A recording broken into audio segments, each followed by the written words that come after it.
नमस्कार साथियों, परिहार क्लासेस में आपका स्वागत है। हमने पिछली वीडियो में 2018 के आधे प्रश्नों को सॉल्व किया था रीजनिंग के, और इसमें हम अगले प्रश्नों को सॉल्व करेंगे। चलिए शुरू करते हैं। पहला प्रश्न है, यदि किसी कोड में मास्टर को TVNSFU लिखा जाता है तो डांसर को क्या लिखा जाएगा। चलिए देखते हैं क्या लिखा जाएगा। पहले हम मास्टर का कोड देखते हैं और TVNSFU। तो देखिए M के बाद ये ऐसे मैच नहीं कर रहे हैं, तो हम ऐसे देखते हैं, ये यहाँ पर है, ये यहाँ पर है और ये सीधा है। ऐसे ही TURS और EF ऐसे दिए गए। तो डांसर का क्या होगा देखते हैं। ये यहाँ आएगा, ये यहाँ आएगा, इसका अगला यहाँ आएगा। ऐसे इसका अगला यहाँ होगा, इसका अगला यहाँ होगा और इसका अगला यहाँ होगा।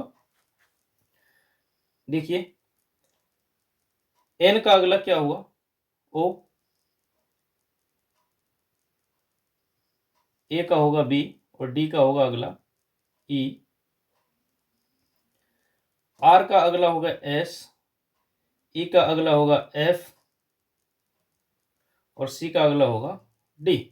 तो ये होना चाहिए OBESFD। तो O इसमें तो है नहीं, इसमें भी है नहीं, OBE यहाँ पे S होना चाहिए, OBESFD।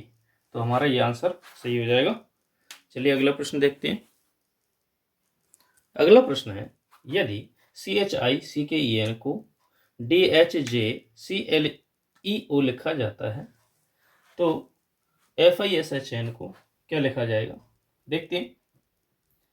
CHICKEN इसको क्या लिख रहा है, DHJCLEO। तो देखिए कुछ समान वर्ड्स दिए गए हैं, ये सेम टू सेम दिए गए हैं, इनमें कोई बदलाव नहीं हुआ है। यहाँ पे +1 हो रहा है, IJ +1, KL +1 और NO +1। तो उसी प्रकार कौन है, FISHN।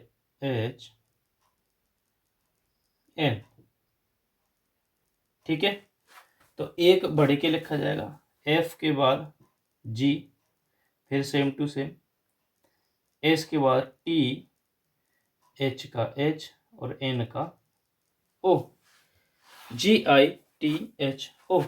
तो G इसमें नहीं, इसमें नहीं है, GIT होना चाहिए, ये भी नहीं होगा, तो GITHO ये हो जाएगा। हमारा अगला प्रश्न है कि यह बताएं कि दिए गए शब्द में अक्षरों के ऐसे कितने जोड़े हैं जितने कि उस शब्द के साथ साथ अंग्रेजी वर्णमाला में भी उन दोनों के बीच में आते हैं। यानी कि सीधी बात यह है कि ये जो शब्द लिखा है इनमें क्या ऐसे कोई जोड़ा है, दूर दूर हैं, कि वो सही स्थान पर उतना ही गैप है और उतना ही गैप उनके बीच ABCD यानी कि वर्णमाला में भी हो। तो देखिए RU के बीच में कोई स्थान नहीं है, तो यहाँ पर कोई नहीं आ रहा। RS से दूरी है लेकिन RS में वहाँ पर कोई गैप नहीं आता। R से T तक तो RST एक ही अक्षर आता है लेकिन दोनों नहीं। तो ST के बीच में यहाँ पे भी कोई गैप नहीं है और वर्णमाला में भी कोई गैप नहीं होता, तो केवल एक ही जोड़ा यहाँ पे सही माना जाएगा। अगला प्रश्न है हमारा रक्त संबंध से, ब्लड रिलेशन से। अनु बोली, कौन बोल रहा है, साथ के साथ ग्राफ बनाइए। अनु बोली, अनु बोली नहीं, अनु बाली की बहन है, अनु बाली की कौन है, बहन है, ये माइनस है।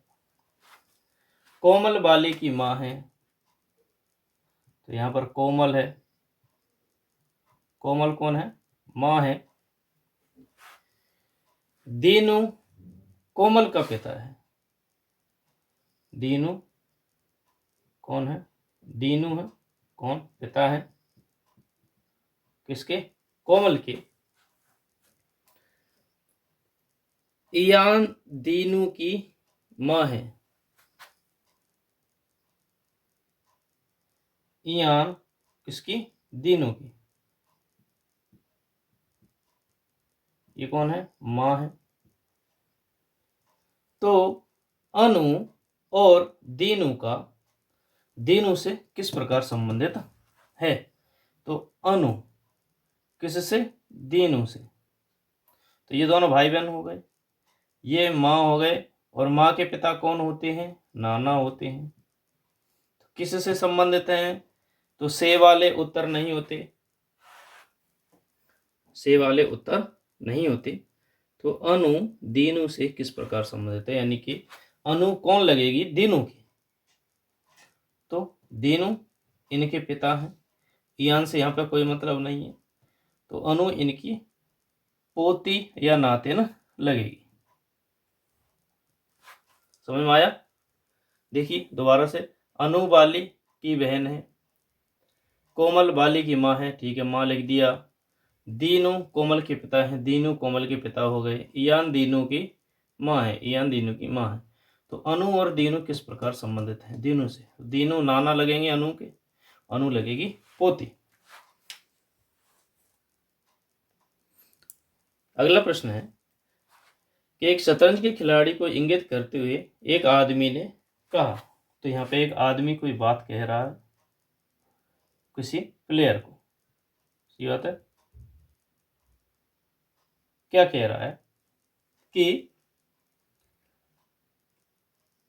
महिला से कहा कि उसकी माँ यानी कि इसकी माँ आपके पिता की एकमात्र बेटी है। इसकी माँ, और यहाँ पर कोई लेडीज है, इसके पिता की एकमात्र बेटी है। तो ये भी फीमेल थी, लेडी थी, तो एकमात्र हो गई। तो इसके पिता और एकमात्र यानी कि ये दोनों एक ही हैं, सही है। एकमात्र बेटी है, तो महिला उस शतरंज खिलाड़ी से किस प्रकार संबंधित? तो ये दोनों एक ही हैं, खिलाड़ी की माँ और महिला एक ही है, तो वही भी खिलाड़ी की माँ लगेगी।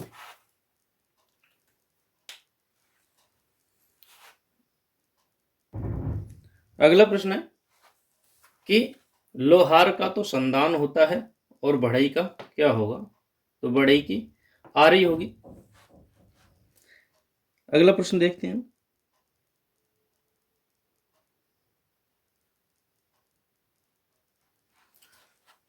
गन शूट करती है तो छेनी क्या करेगी? गन शूट कर रही है, गन का काम है शूट करना, और छेनी का काम है खुदाई करना या नक्काशी करना। देखो नक्काशी करना तो होता ही है, नक्काशी करना भी खुदाई करना होता है। कूप शराब, खुदाई करना होगा इसका, खुदाई नहीं नक्काशी मानेंगे हम। खुदाई तो और किसी से भी हो जाती है, लेकिन नक्काशी बिना छेनी के नहीं होती है। अगला प्रश्न देखते हैं। ये छोटा करना होगा, अब देखते हैं।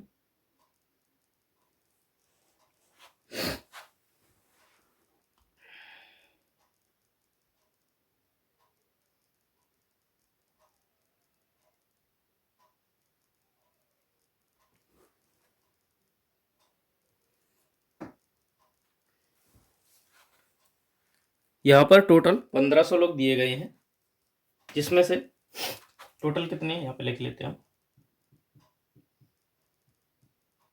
टोटल 1500, ठीक है। अब देखना है कि दो भाषाएं जानने वाले व्यक्तियों की संख्या कितनी है, यानी कि जो दो दो भाषाएं जानती हैं। तो देखिए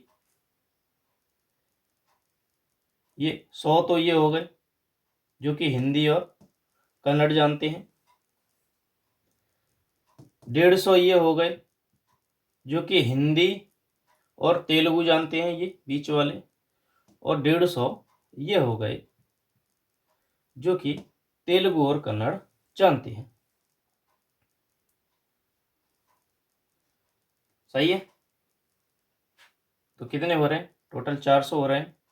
तो आंसर इसका हो जाएगा 400। अगला प्रश्न देखते हैं हम। केवल एक भाषा बोलने वाले लोगों की संख्या कितनी है? तो देखिए, केवल हिंदी बोलते हैं कितने? 250। 500 व्यक्ति कन्नड़ बोलते हैं और 300 व्यक्ति तेलुगु बोलते हैं। तो हो गया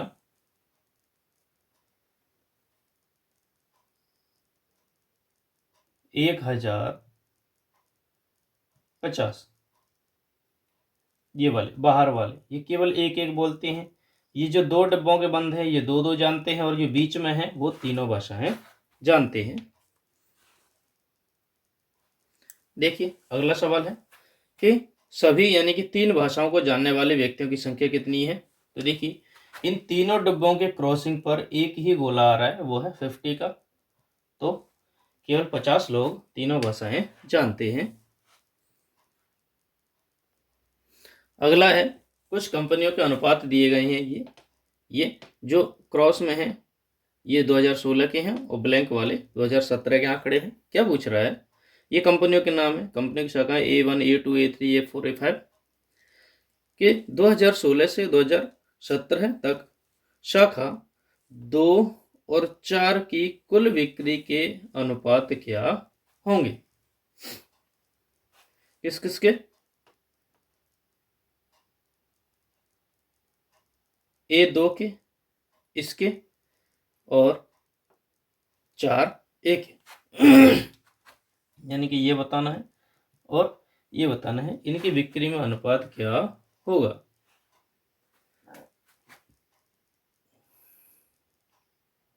देखिए,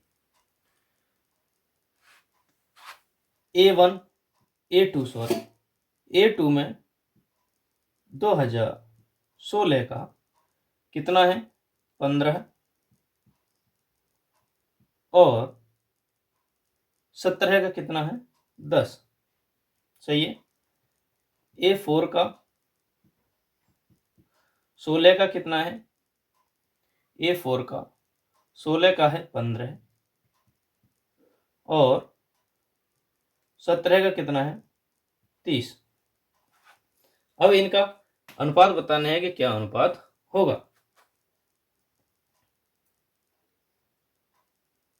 तो हम 5 से काट सकते हैं इसको। यहाँ पर हो गया 3:2। सही है। और यहाँ पर हो जाएगा 5:3:6। अब इनके अनुपातों को लिखते हैं। 6:8 और ये यदि 2 से काटें तो 3:4। तो ये 3 बार कटेगा, ये 4 बार कटेगा। तो दोनों का जोड़ के अनुपात कितना आ रहा है? 3:4। अगला प्रश्न है कि 2016 और 17 की सभी शाखाओं के कुल बिक्री का अनुपात क्या होगा? तो हमें कुल अनुपात लिखने, अनुपात निकाल के लिखने हैं। जैसे कि ए का कितना था? 5। A2 का कितना है? 15 और 10। A3 का कितना है? 25:15 A3 का है 25:15। A4 का है 15:30 और A5 का है 10:25। पहले इन सभी को कट करके 5 से कट कर लीजिए। 1, 5 3 15, 5 5 25, 5 3 15 और 5 दूना 10, 5 5 25, 5 6 30, 5 3 15 और 5 दूना 10। ठीक है। तो यहाँ पर क्या क्या आ रहे हैं? अब अनुपातों को जोड़ लीजिए। 1 और 3 4, 4 और 5 9, 9 3 12 और 2 14, 6 और 5 11, 11 14 और 14 और 2 16। सही है। अब इनको काट देते हैं, 2 से काटेंगे तो 7 और इसको काटेंगे तो 8। देखिए कहीं मैच कर रहा है, दोबारा से हम देखेंगे।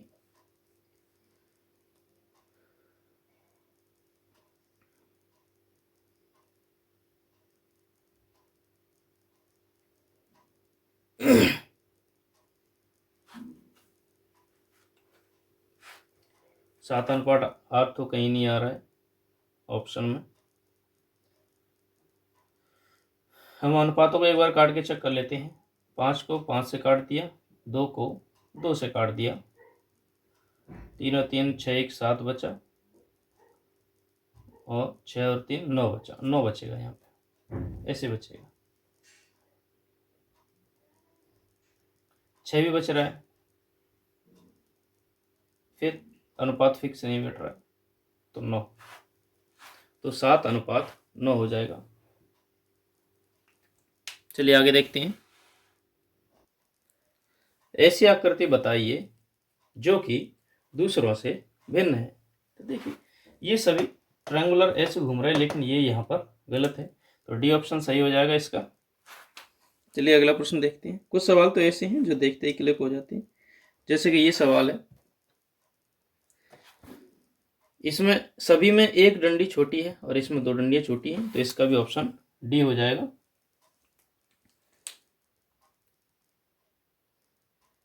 दूसरों से भिन्न आकृति है, इसमें देखिए सभी में एक ब्लैंक आ रहा है, लेकिन इसमें दोनों ब्लैक हैं, तो ऑप्शन ए हो जाएगा इसका। अगला देखते हैं।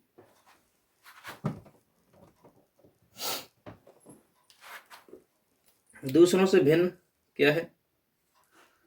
कुतिया, गाय, लोमड़ी और बैल। तो देखो ये सभी पालतू में आ जाते हैं, कुतिया, गाय और लोमड़ी पालतू में नहीं आती है। सॉरी, देखते हैं, ये फीमेल है सब, ये फीमेल है, ये फीमेल है, और ये फीमेल है, और ये मेल है, तो ऑप्शन डी हो जाएगा इसका। जानवरों वाली कैटेगरी नहीं है, मेल फीमेल वाला है यहाँ पर। अगला प्रश्न देखते हैं।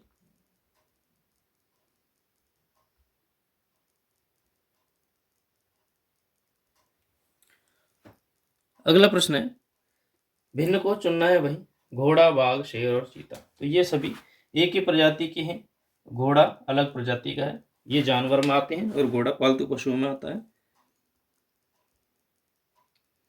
अगला प्रश्न है, जो समूह में समान नहीं है वो बताइए। प्रेशर, वोल्ट, न्यूटन, वाट।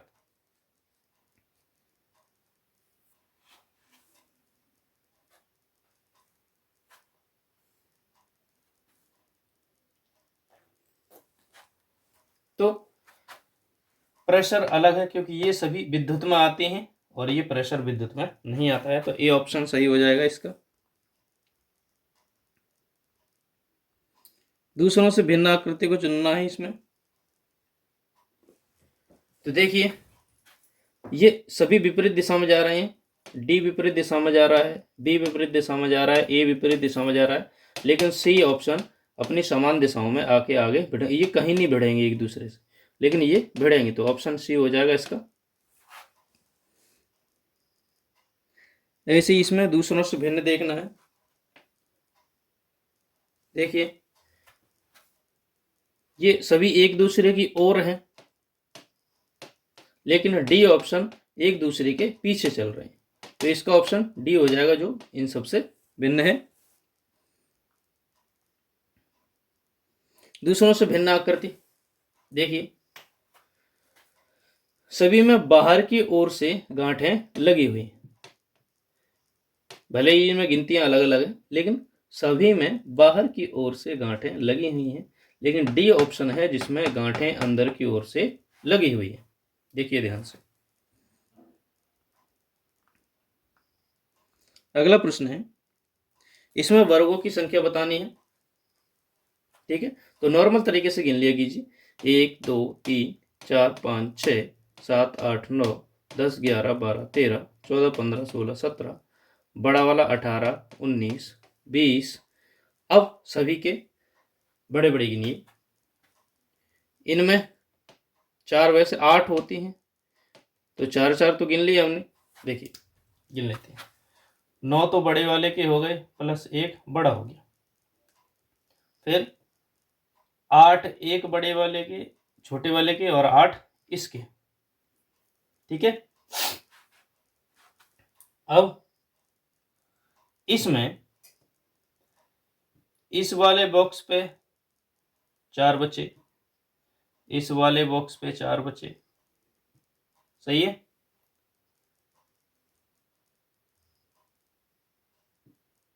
एक ये बचा, एक ये बचा, एक ये बचा, एक ये बचा, एक ये बचा, 5 ये हो गए। ठीक है। अब गिनिए। 10 और 8 2 16 26, 26 30,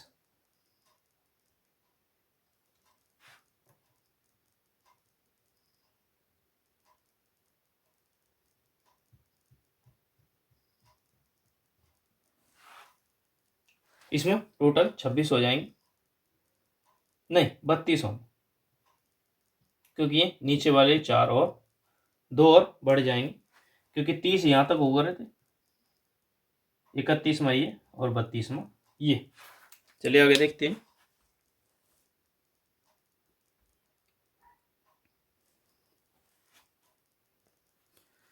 इसकी दर्पण छवि देखनी है, यानी कि बगल में देखना है ये। तो ये काला वाला इधर आ जाएगा, इधर पलट के, तो ये हो सकता है, ये भी हो सकता है।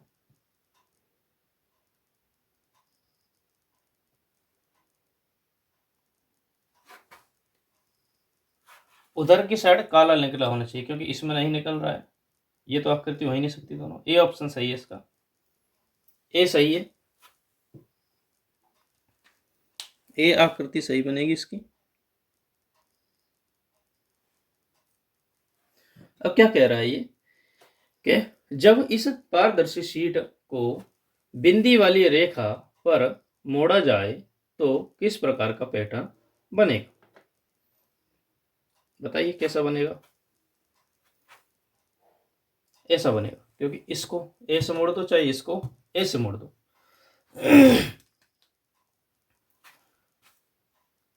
ठीक है। अब कहां से मोड़ रहे हैं ये आपकी मर्जी है। यदि नीचे से ऊपर ले जाएंगे तो बी बनेगा, नीचे से ऊपर ले जाएंगे तो, और ये ऊपर से नीचे लाएंगे तो ये यहाँ होना चाहिए था। देखो ऑप्शन सही है, लिखा सही है, लेकिन ये यहाँ पर होना, नीचे होना चाहिए था। ऊपर कर दिया है तो ये यहाँ पे गलत माना जाएगा। ऑप्शन बी ही इसका सही माना जाएगा। चलिए आगे देखते हैं। अगला प्रश्न है कि चित्र में दिए गए शीट के अनुसार बॉक्स एम की विपरीत सतह पर कौन सा अक्षर आएगा। तो देखिए बगल वाले तो बगल में ही रहेंगे, और घूम के पीछे कौन जाएगा, क्यू। बगल वाले हमेशा बगल में ही रहते हैं, तो एकमात्र अक्षर बचा जो विपरीत दिशा में जाएगा, वो जाएगा क्यू।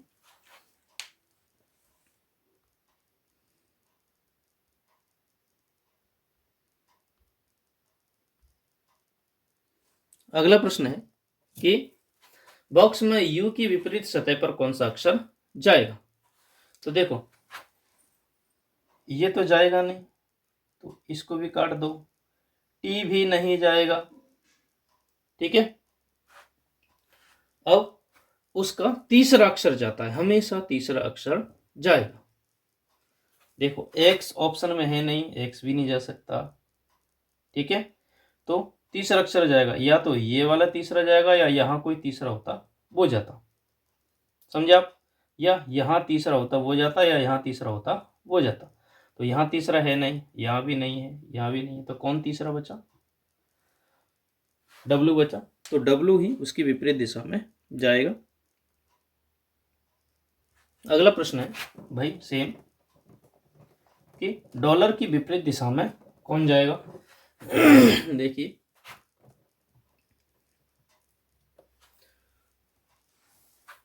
जो इधर वाला है तो तीसरा वाला उधर का होगा ना, तो प्लस हो जाएगा। डॉलर के विपरीत दिशा में कौन जाएगा, देखिए इसकी विपरीत दिशा में ये जाएगा, इसकी विपरीत दिशा में ये जाएगा, और तीसरे की, क्योंकि 1 2 3 हो गए, तो तीसरे की विपरीत दिशा में कौन जाएगा, प्लस जाएगा। चलिए अगला प्रश्न देखते हैं।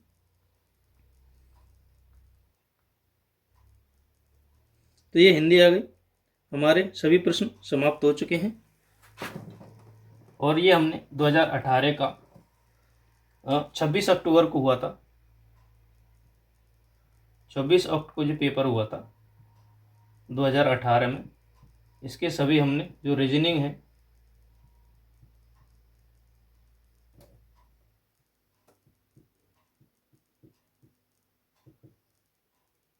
रीजनिंग के सभी प्रश्नों का सॉल्यूशन हमने देख लिया है। अब हम क्या करेंगे कि मंडे से, अभी तो हम और प्रश्न सॉल्व करेंगे, मंडे से हम जो टॉपिक वाइज होंगे सभी टॉपिक्स के अलग अलग सेपरेट वीडियोस हम बनाएंगे, ठीक है। तो मंडे से वेट करना है अलग अलग टॉपिक्स के। एक दिन में लगभग 2 या 3 वीडियोस आएंगे, तो लगभग 3 टॉपिक आपके क्लियर होंगे। तो हमारे मान लीजिए कि 5 फरवरी तक हमारा पूरा सिलेबस कंप्लीट हो जाएगा रीजनिंग का, ठीक है। और जैसे परीक्षा आती जाएगी हम आगे मैथ के सवाल को देखे जाएंगे। तो वीडियो को अंत तक देखने के लिए धन्यवाद। Thank you.